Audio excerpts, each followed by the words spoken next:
Opening the dispenser box.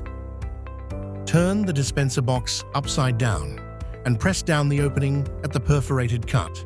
Grab the loose opening part with your thumb and index finger and remove the loose part. In the opening, make sure the cuff comes out first.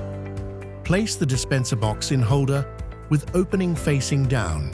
Grab the gloves only by the cuff. Donning. Before donning, ensure the gloves are free from pinholes or tears. Insert your hand in the glove.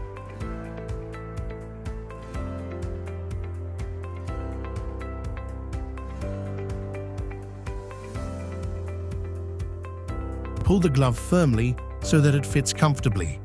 Check that the gloves fit well. Doffing. Grasp the outside of the cuff of the glove without touching the skin to avoid contamination. Peel off, holding the glove in the gloved hand. Allow the glove to turn inside out. Place the removed glove in your gloved hand. Slide your fingers of the ungloved hand under the remaining glove at the cuff and peel off the second glove over the first glove. Discard the gloves.